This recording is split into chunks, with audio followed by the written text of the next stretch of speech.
dari 3 tema, sistem pemilu, verifikasi parpol peserta pemilu, parliamentary threshold, dan juga ambang batas pencalonan presiden. Tadi parliamentary threshold sempat nggak kebahas ya, tapi mungkin nanti tapi nanti kita agak highlight dikit ya. Kalau ada sisa waktu boleh kita dengar lagi dari Pak Ferry.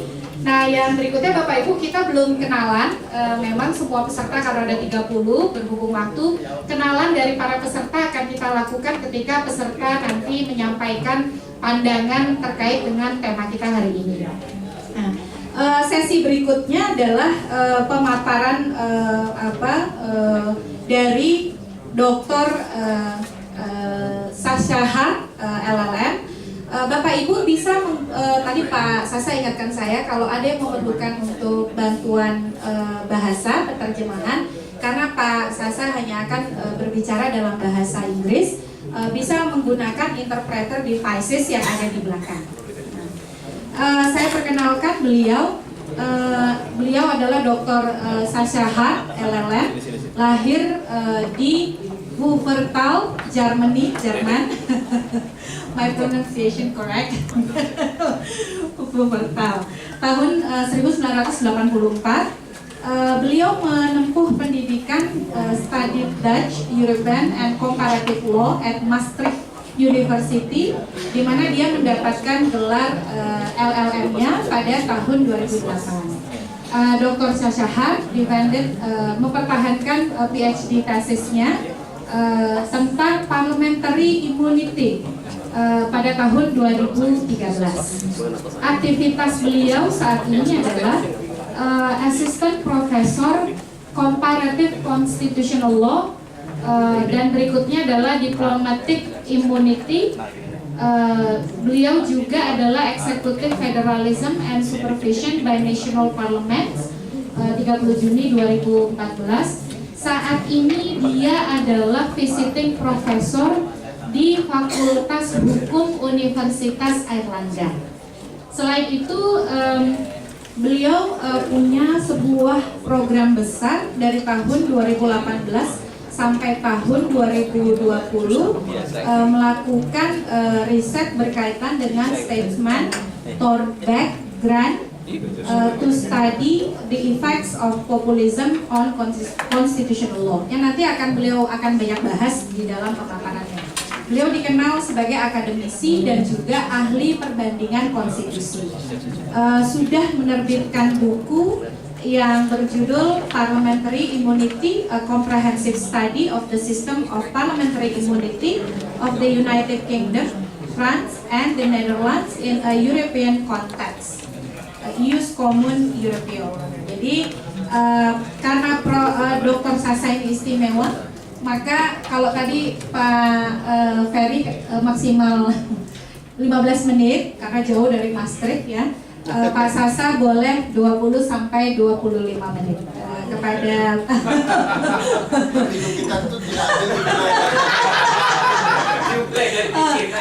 mohon maaf, perbedaan perlakuan ini sudah disepakati dengan konsensus sebelumnya bersama yang bersangkutan, jadi tidak ada dusta di antara kita. Kepada Profesor Sasa, kami persilakan. Thank you very much, Mrs. Chairman, for this impressive introduction. I'm much more impressed than I think I am. Thank you also very much to the organizers of this conference for having me. It's a great honor for me to speak on such a distinguished panel and in front of such a distinguished audience. I've been informed early on before this conference that the overarching theme of this conference would be the question how to give effect to popular sovereignty, how to make popular sovereignty work. And then in the context of this, to speak about the election system, I think it is useful to make use of my outsider's view, because I'm not an expert on Indonesian law, so I'm going to take a bit of an outsider's perspective, but maybe that is also helpful for more general consideration about the topic. So what I plan to speak about in the 20 minutes is it that I have is first of all to reflect a little bit on the link between the concept of popular sovereignty, which is important, and the function that democratic elections have in this context. democracy. So what precisely is this link? Because everybody seems to assume that this is very clear, and I think it's not clear at all. Then, of course, I'm going to briefly talk about the importance of the design of election systems. What aims do we pursue with designing an election system? We have heard a lot already about all the intricacies of this, also this morning in the keynotes already, and the problems that it can also pose. So I'm going to reflect on the one hand on the aims of the design, and then also on the political consequences that different designs of election systems can have. I'm going to take a bit of a flyover comparative perspective. Very briefly at the end, if I come to this, but I'm a bit scared, I will dare a brief outlook for Indonesia, but then not too much in depth because there are much more knowledgeable panelists next to me on this topic. So, right, popular sovereignty and democracy. Well, if we take the pure concept of popular sovereignty, how it is understood since, well, for the past couple of hundred years since the French Revolution, and popular sovereignty means, at the very least, as a basic understanding, that all power in the state and all legitimacy ultimately derives from the people. You see this principle written down and coming back in almost all constitutions of democratic states these days. We see it in Article 1.2 of the Republic of Indonesia, Article 20, sub 2 of the German Constitution, Article 1 of the Brazilian Constitution, and so on. We see some different versions of the principle, but ultimately it means the same. In France, for example, they call it national sovereignty, which is exercised by the people through elections and referenda. But ultimately, this is a historic artifact. Today they mean a similar thing. But what does it mean precisely? Because I think I can postulate that it is not a very clear concept at all. In constitutional scholarship, so when you read eminent constitutional professors, we read that popular sovereignty translates into a demand for democracy. If ultimately all state power and all legitimacy is to derive from the people, then that must mean that the people must exercise this through democratic processes. It seems clear, yet I think there are a couple of caveats, because this demand, even if we accept it, is still very imprecise. Conceptually on the one hand, because who exactly is the people? And we touch upon questions of franchise, we touch upon questions of minority rights and so on, for example. And we see nowadays, I happen to be busy with a study on populism, that there are more and more political movements in the world, including Indonesia, but you see them all over in the world, who try to influence elections by redefining who the people is, by excluding certain groups and declaring them unimportant.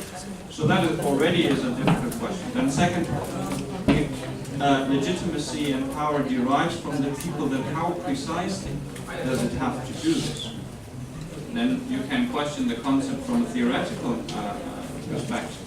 Some legal theorists, philosophers, may disagree with the basic claim that democracy and popular sovereignty necessarily mutually imply each other. I'm not one of them, I think they do.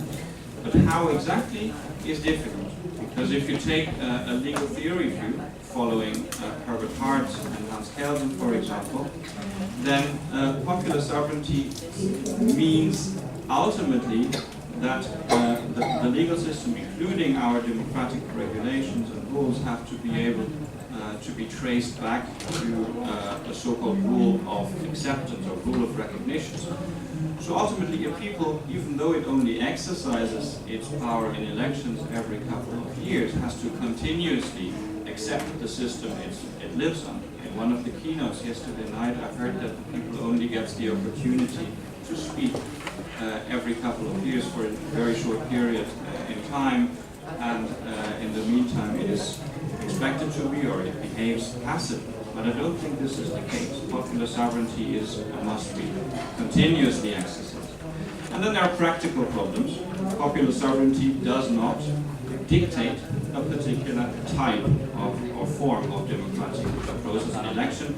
which I think is part of the reason, but also the big chance in the discussion we're having today. And I've heard about many of the debates that are going on in Indonesia about how to design this process to make it fair, to give effect to popular sovereignty, to limit corruption as far as possible, to keep money politics at bay, and so on. How precisely do we do this?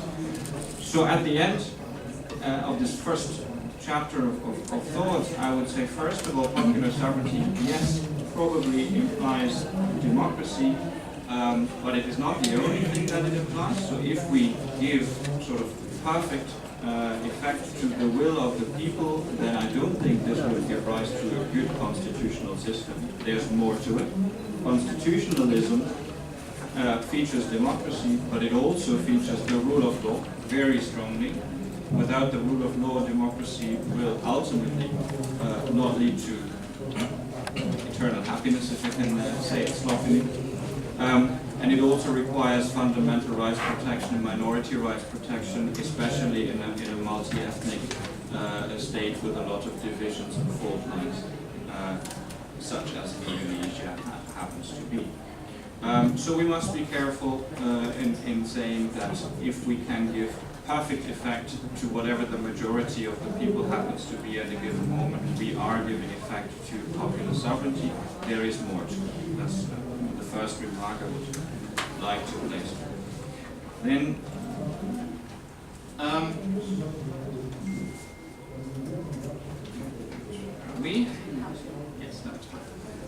so as a result also, and that's the positive side of this, if we say that popular sovereignty demands democracy, then it leaves us room for maneuver.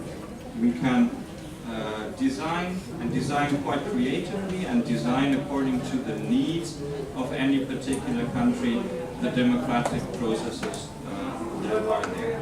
So I would at all times be very, very cautious of legal transplants. I would not encourage whoever is in charge and designs democratic processes for the Republic of Indonesia to simply, without further regard, look elsewhere and try to transplant other people's solution to Indonesian problems. That, in my opinion, would be bound to fail. However, and this is especially true when considering election systems, because election systems have a number of components that make them democratic and that make them work.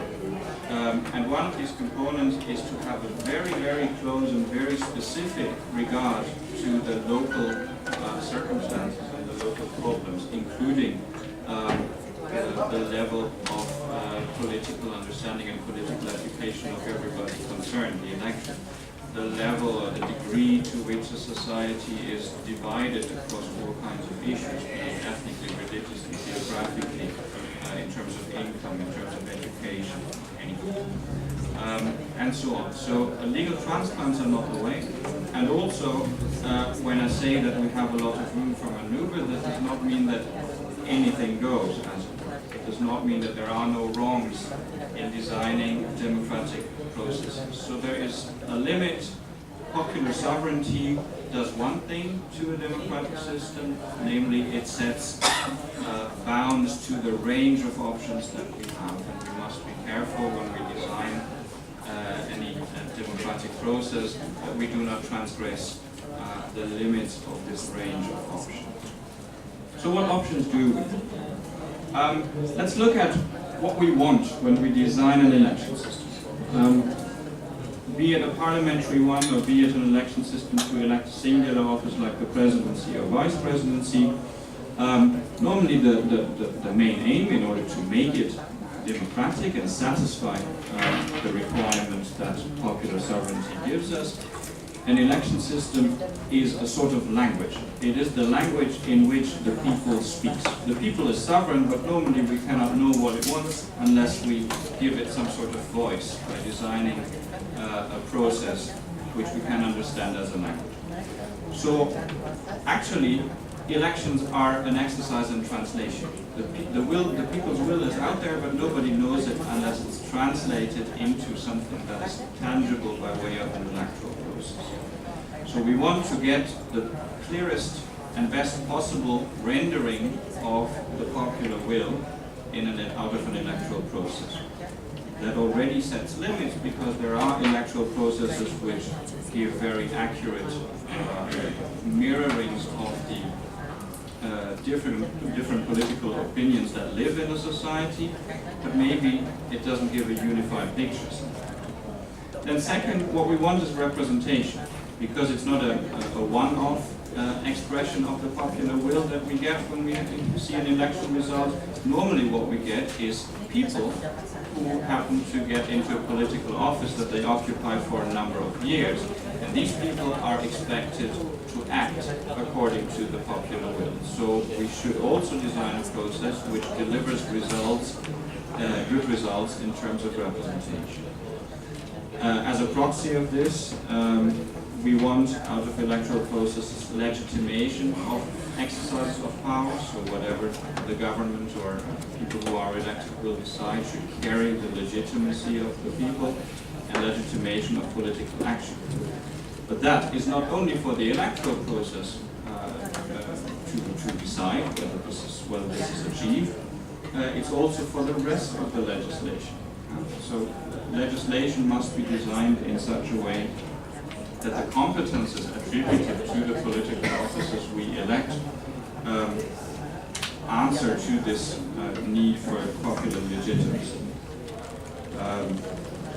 For example, good care should be taken, and much of the debate that I hear today is about this. Good care should be taken of limiting as much as possible possibilities for corruption, possibility for particular and individual interests influencing political processes in the country. We need to get rid of this, and much of this discussion is about this.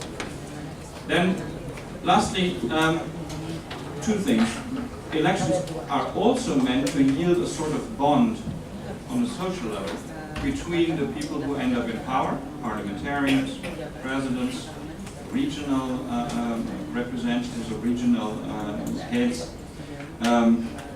and the people that elected them, because sovereignty of the people means not only that the sovereign can every now and then decide what will happen in the future or who will rule us in the future, but it also means that the sovereign people lives in a circumstance where it can accept the rule of those to whom we give power. And this is a very tricky thing to do for an election system, and different election systems yield different results when it comes to this. And then lastly, in many countries, election systems also have the purpose of entrenching a certain baseline of what I call constitutional philosophy. That can have religious aspects, but it can also have other aspects that are simply a founding thought of the state. Look at the concept of personal freedom when it comes to the USA, for example. Any electoral process is fine as long as it doesn't yield results that could lead to legislation that limits freedom, for example. So such entrenchment of constitutional philosophy is also something that in many countries has to be taken into account. On the other hand, practically, so these are all the demands we have from an election system, and you see how difficult that makes it. But there are also practical concerns. We want stable government. We want government that is there for longer than just half a year. Right? So we need an election system that yields some sort of political stability. We also want efficiency. We want legislation to be passed through quickly if necessary. We want an executive that is able to act whenever it has to, that can respond to emergencies, that can respond to problems that exist in the country. We also want, and this is particularly relevant in socially divided, ethnically divided, geographically divided countries like Indonesia, an election system that can give us the best possible outcome when it comes to the appeasement of any existing socio-political conflict.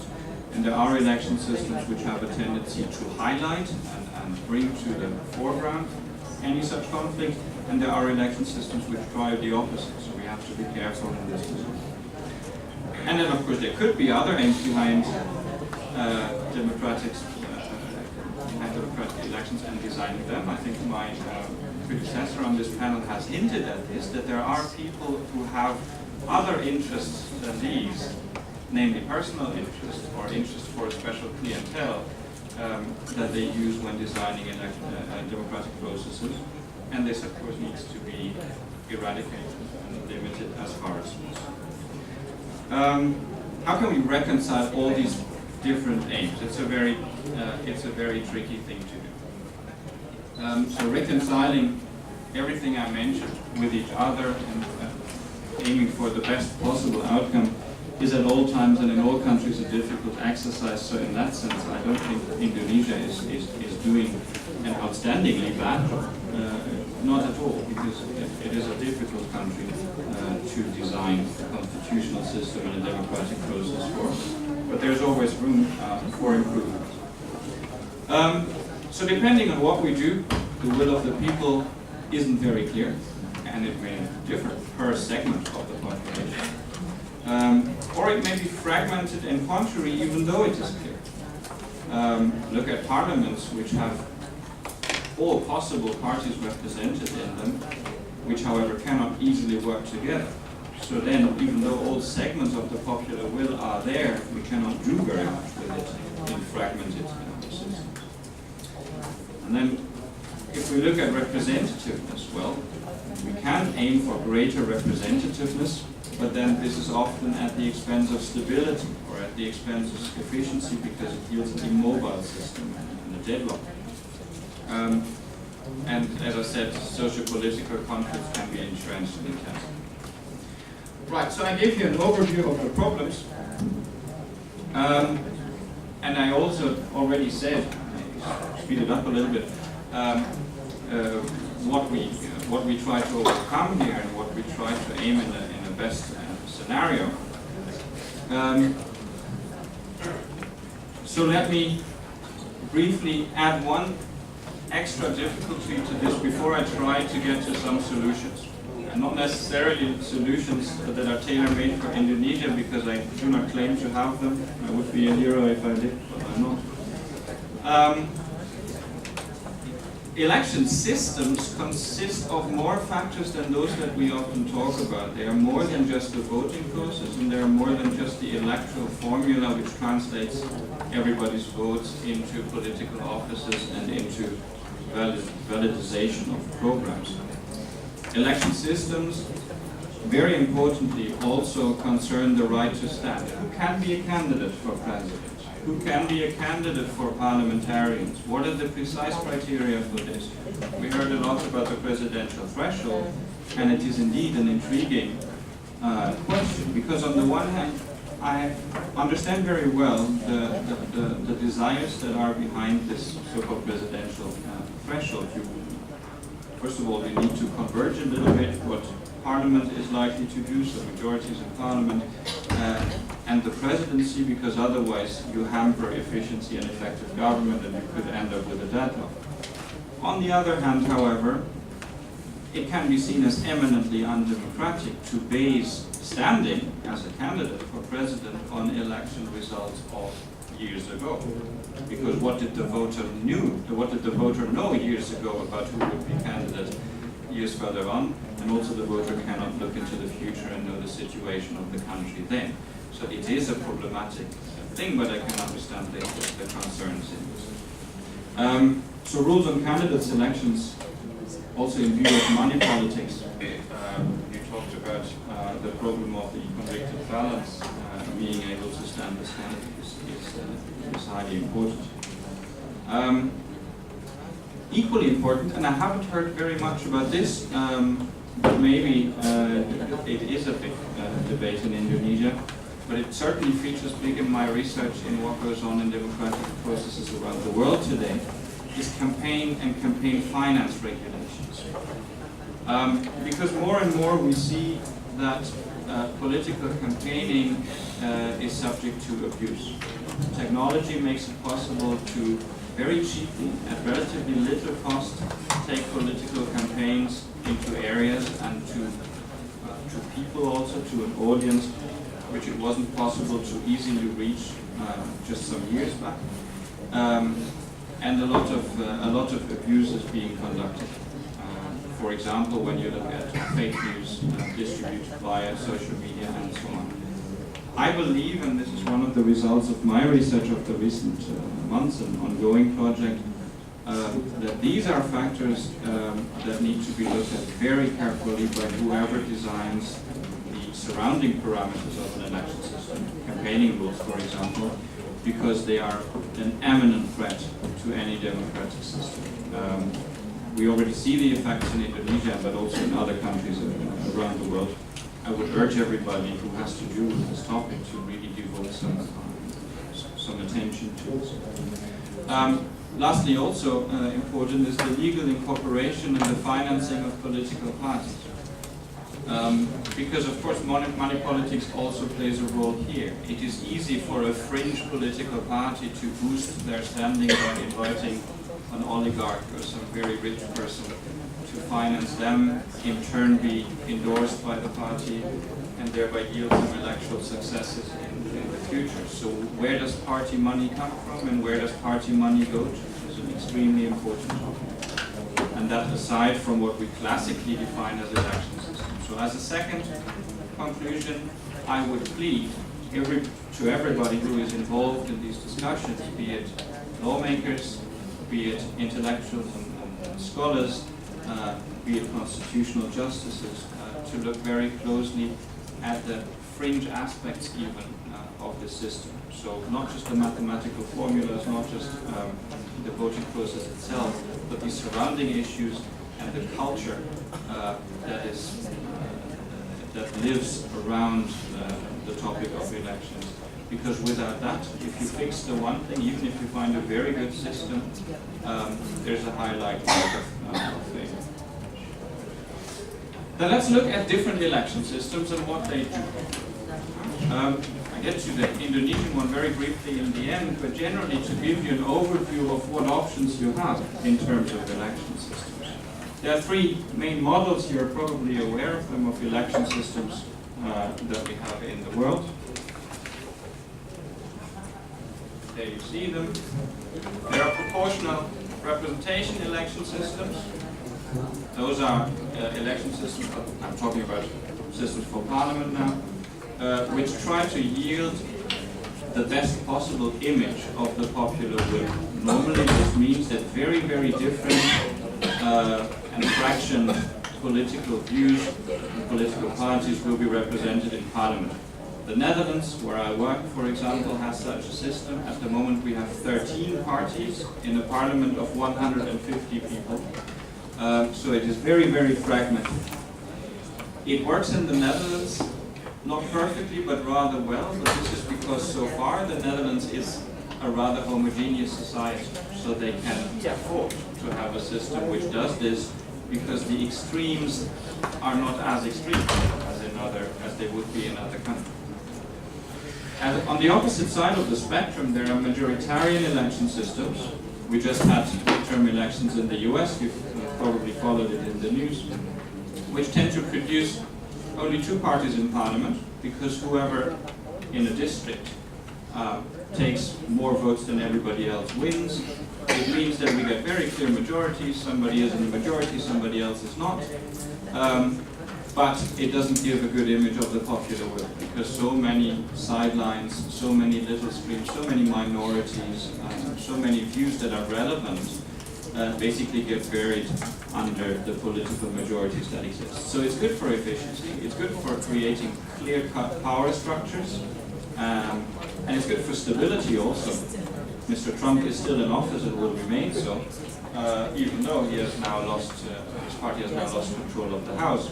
They have a presidential system and so on. So it yields stability, but you also see when you follow the news that it isn't really an accurate description of all the various views that exist in society.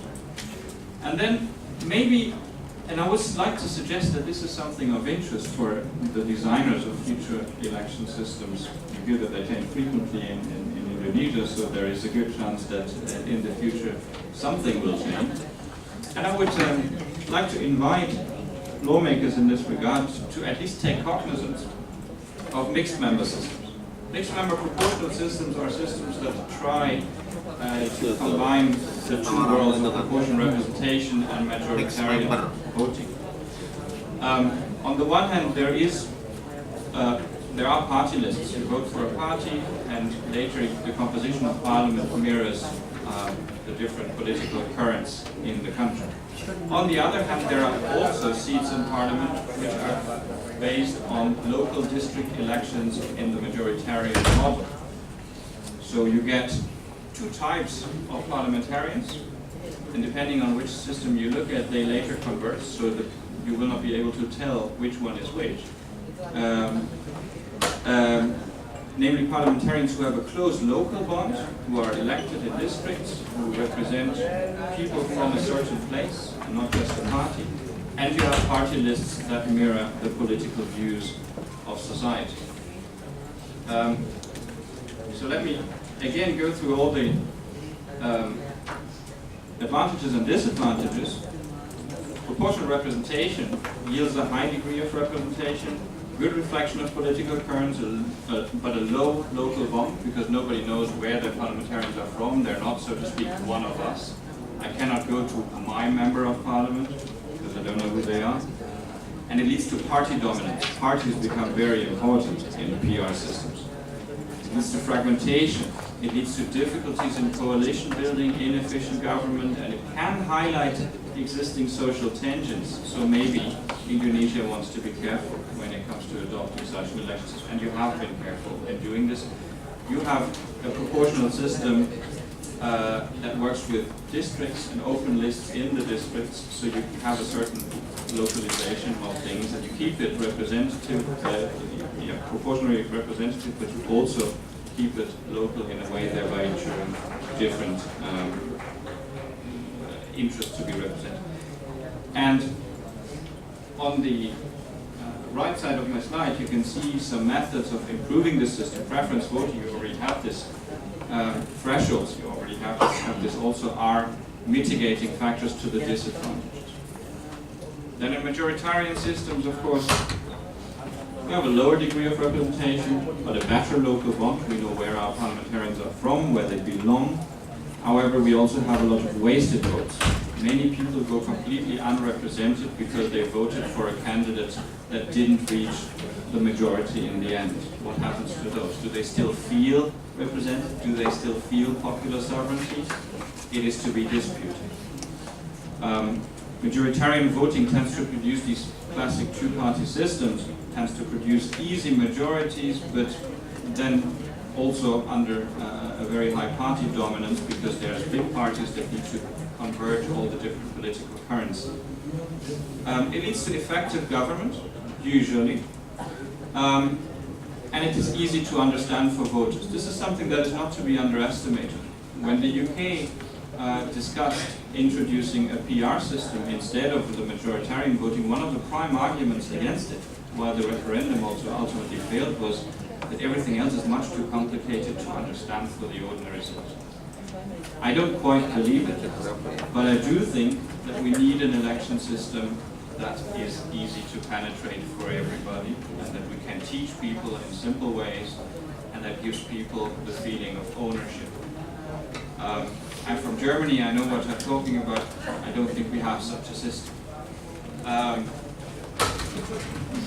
Reading I translated the appropriate electoral, the pertinent electoral articles in the law into English, and doing that was probably the hardest translation I have ever done.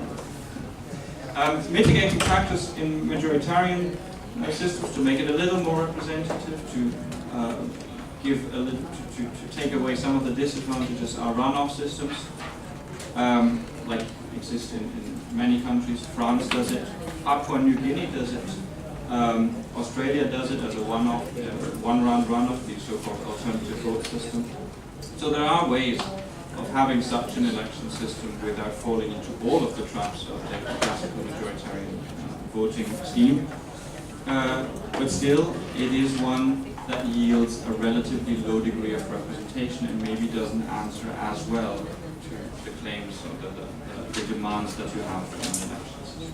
The mixed member, The German one is one of them, but a particularly complex brand.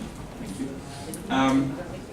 It combines the advantages of majoritarian and PR voting, but of course it retains the difficulty of being very complex.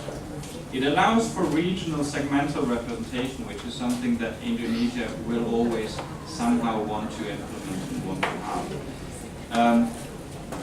It limits fragmentation to a degree, especially if combined with thresholds, as Indonesia already does.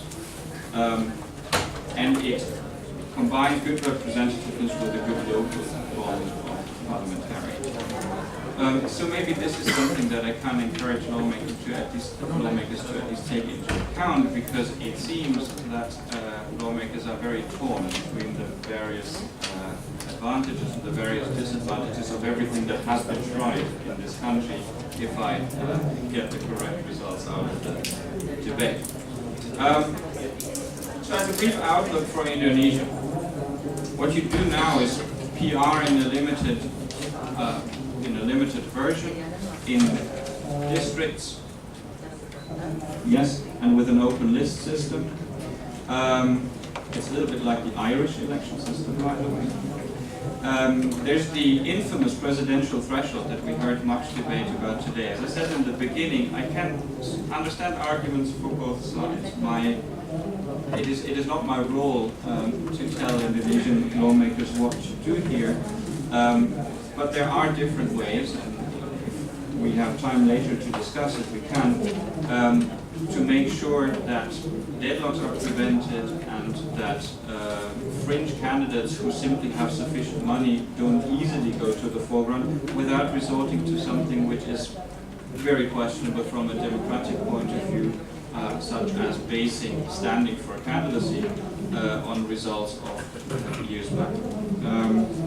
I would submit that this can be done in a more adequate way. Discussion points then further are the parochialism that comes with the election system, also when we look at local elections. Indonesia has instituted many more instances of local government a number of years back for good reason, but of course this leads to problems of parochialism and enhances problems of money politics, especially in the regions. Vote buying would be one of the interesting things to look at.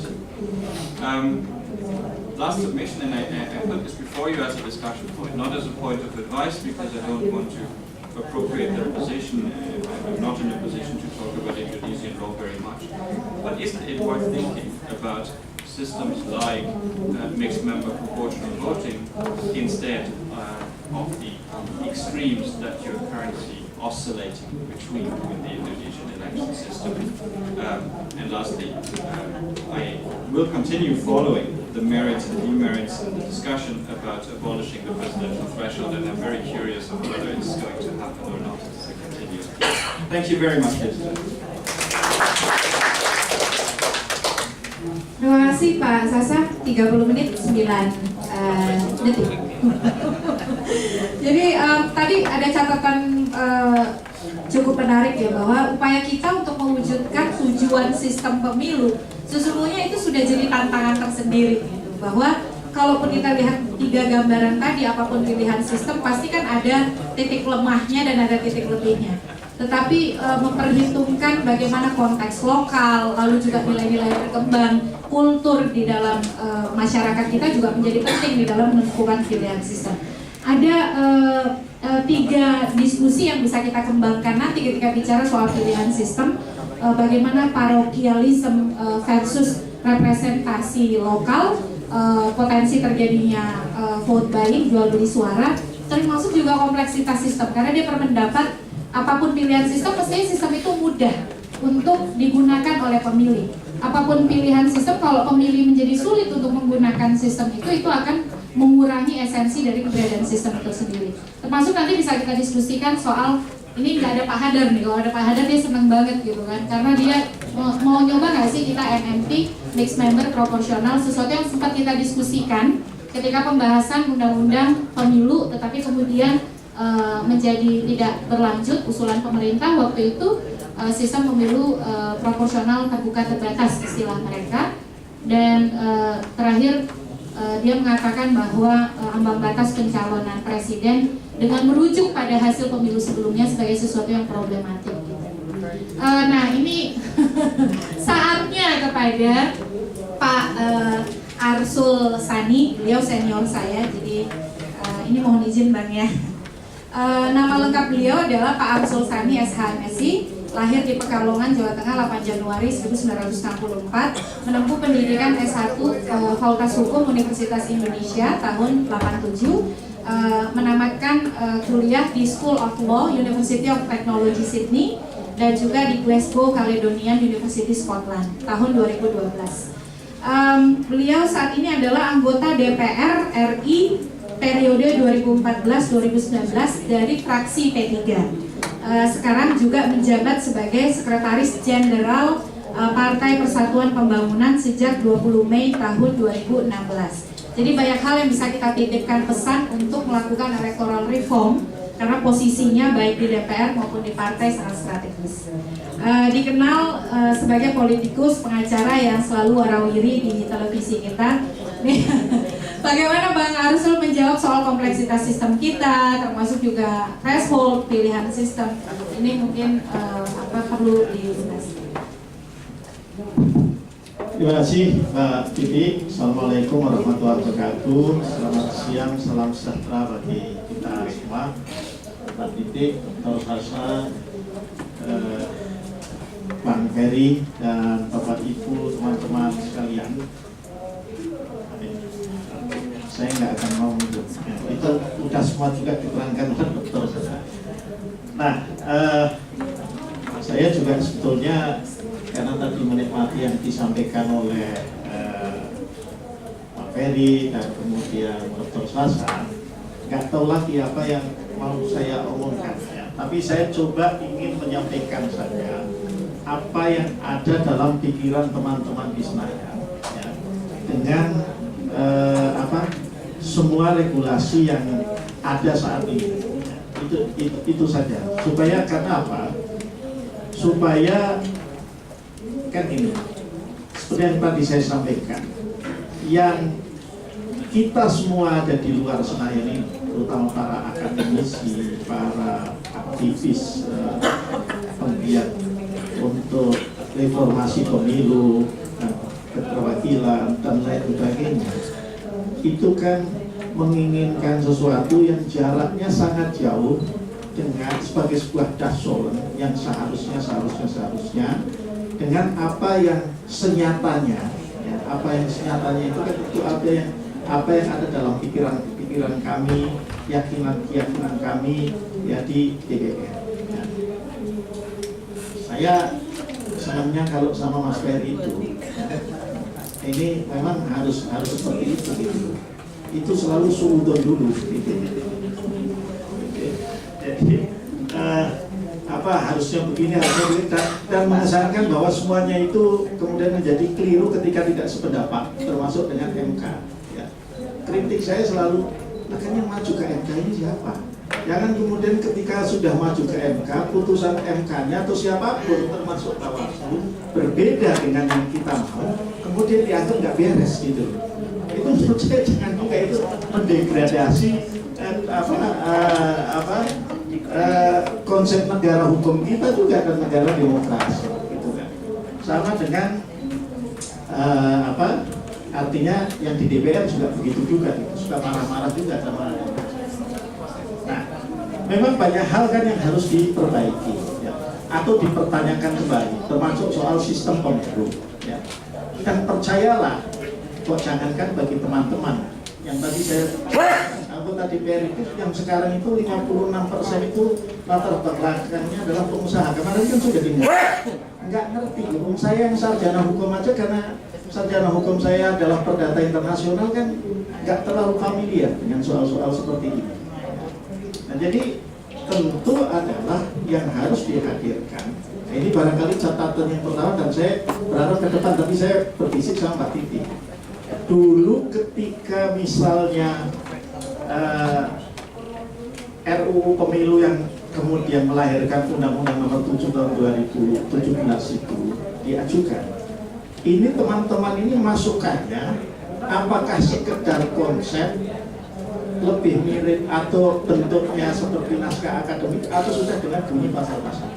Nah, itu bagus, 500 pasal. Karena saya nggak tahu, saya kebetulan bukan anggota pansus RU Pemilu, meskipun saya punya kontrol sebagai pimpinan fraksi untuk mengontrol anggota pansus yang dari P3 2 orang, waktu itu Pak Ke-5 sama Pak Amirul Amin, mesti begini, mesti begitu. Tapi kan karena tidak jadi anggota pansus kan juga nggak bisa menjiwai betul gitu ya pembahasannya. Nah, tetapi yang bagus itu kan kalau sudah seperti itu tadi masukannya dan yang di dalam juga menjiwai. Dan itu saya rasakan ketika membahas RUU terorisme kemarin itu. RUU terorisme itu boleh dibilang berubah 100%, tambahannya lebih banyak daripada draft asal dari pemerintah. Dan itu semua mostly adapting masukan-masukan dari berbagai elemen masyarakat sipil. Ya. Karena apa? Karena dikasih wawasan dan kemudian gua mau yang lu mau tuh rumusannya kayak apa? Kalau saya ngomong sama imparsial sama ICCR, itu coba kasih ke saya. Karena kalau cuma dikasih wawasan, bang mesti begini-begini, ya ngerti. Cuma kan menuliskannya itu kan tidak gampang juga gitu. Tentu the formulation. Nah, jadi saya berharap ini nanti ini kan tentu tidak dari katakanlah PGD dari konferensi ya lahir RUU Pemilu itu undang-undang pemilu itu mana lagi yang perlu diubah, yang perlu disempurnakan ya di situ saja kita awal ya. Nah, sekarang bagaimana soal misalnya proporsional terbuka? Ini kan sesuatu yang memang di Senayan itu kan juga menjadi bahan perdebatan. Ya. Saya termasuk orang yang mengatakan proporsional tertutup juga ayo, pikir nggak rugi loh. Karena memang ini ada plus minusnya. Jujur, dengan sistem proporsional terbuka, karena saya sekjen, saya sekretaris Badan Pemenangan Pemilu, saya mau merekrut, kan saya pingin juga punya fraksi, ya katakanlah ada 40, tapi yang bisa ngomong paling enggak 5-10 orang itu bisa ngomong gitu. Dan untuk itu kan harus ngambil ya aktivis, ya akademisi dan segala macam. Tapi kesulitannya adalah gimana mencarikan duit untuk dia supaya bisa dapat kursinya gitu. Itu kan problem itu di kita. Karena itulah kemudian terpikir kalau kembali ke sistem profesional tertutup, kita malah profesional tertutup tapi tidak seperti yang dulu. Sebagian dari kami berpikir seperti itu, jadi profesional tertutup plus-plus. Ini tadi ada yang bisa digali lagi. Plus-plus itu apa? Plus-plus itu misalnya supaya kan isu besarnya kalau proporsional tertutup itu misalnya adalah bahwa ini melahirkan atau melanggengkan oligarki politik. Itu kan. Nah, bagaimana oligarki politiknya itu bisa dicegah? Misalnya apakah pimpinan partai politik dalam menetapkan caleg itu harus ada mekanisme. Satu contoh misalnya yang bagus itu saya lihat meskipun belum menikah itu PKS itu dia mau menyusun caleg berdasarkan pemilihan raya, dipilih di antara para konstituen dan struktur partainya di bawah. Ya, cuma ini kan belum menikah kan belum jadi norma undang-undang atau apa? Atau kalau katakanlah mau tetap seperti ini, ya proporsional terbuka, saya sih terus terang lebih prefer untuk yang terbatas supaya ada itu tadi. Ya. Ingin sebetulnya partai-partai saya nggak, bahkan partai besar pun saya bicara dengan teman-teman PGD, Mas mau memperbaiki diri. Saya ini menyesal jadi anggota DPR, periode pertama dan DPR selalu disebut yang paling buruk yang terjadi. Itu das. Itu menurut saya ini karena faktor proporsional terbuka yang kita atur. Dan kalau masih seperti ini 2019, saya dari sekarang sudah punya keyakinan DPR 2019-2024 ya kami mawon akan lebih baik dari yang ada sekarang. Yakin kan? Gitu. Sampai kita akhirnya ini agak menyimpang dari topik pemilu. Bagaimana ini caranya supaya anggota DPR ini apa ya? Ini oke lah, yang kepilih ya yang itu, gitu ya. Tapi begitu aturan tentang tenaga ahli 5 orang segala macam itu sampai kita udah ngakali sampai ke situ. Ini nggak boleh, harus tenaga ahlinya itu tidak boleh kemudian ditentukan, ditetapkan oleh fraksi apalagi oleh dirinya sendiri. Saya punya 5, tapi kan yang saya pergunakan dua-duanya yang ahli benar-benar ya juga salah satunya ahli yang bisa bikin begini-begini gitu ya. Itu. Nah, ini yang harus juga dibenahi gitu ya. Jadi banyak juga yang didorong. Karena itulah tadi saya sampaikan bahwa ini harus satu paket. Ya, kita bicara soal perbaikan elektoral sistem pemilu kita, regulasi pemilu kita itu dengan undang-undang partai politik, undang-undang pemilu dan undang-undang MD3 itu juga diperbaiki. Ini harus jadi satu paket. Misalnya itu masih akan untuk ngangkat itu tadi saya tenaga itu mestinya benar-benar diseleksi dan yang menentukan itu DPR. Kita tuh boleh mengusulkan saja dengan proses seleksi kayak CPNS lah. Aja gitu. Nah, partai pada punya staf aja. Kalau staf kan nggak perlu. Kami kan punya 5 tenaga ahli dan 2 aspri. Aspri aja. Ini dari kalau partai dikasih lah 1 atau 2 lah. Dia benar-benar harus diinginkan. Ini kita mencoba di dalam juga membongkar dari yang begitu supaya ada kualitas. Bagaimana? Saya mau ceritakan saja, saya di Komisi 3 membahas RKUHP. Komisi 3 itu Komisi Hukum. Teman-teman sebagian membedakan mana hukum material, pidana material dan hukum pidana formil aja masih keliru-keliru.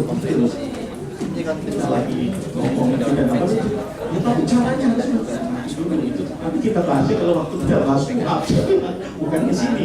Nah, itu sama-sama sarjana hukum, ya. Saya bilang kamu sarjana hukumnya di mana? Sarjana hukum setia yang sekolah tidak ijazah ada. Nah, jadi itu yang saya alami. Jadi itu catatan pertama, artinya kalau kita kan ini kan tujuannya bukan soal pemilu saja, tapi tujuan akhirnya kan memperbaiki lembaga representasi kita itu DPR, pertama DPR. Nah itu jadi memang terus terang ya, paling enggak saya lah beberapa teman kita juga punya concern ini soal sistem pemilu itu harus kita dalami betul di PGD. Nah itu barangkali teman-teman yang tentu lebih ahli lah gitu. Tapi bagi kami problemnya itu partai politik. Begitu seperti ini kemarin ya, karena saya yang menentukan nomor urut, gimana udah ada orangnya mau akademisi atau aktivis, tapi gimana nyari duit supaya dia itu dapat kursi, karena kan kalau enggak bisa juga gitu. Ada yang mau tapi perusahaan tembakau gitu, saya harus di pertembakuan ini juga gitu kan, supaya saya nggak ngotot lagi gitu kan, pasal tentang pembatasan impor tembakau gitu, saya nggak mau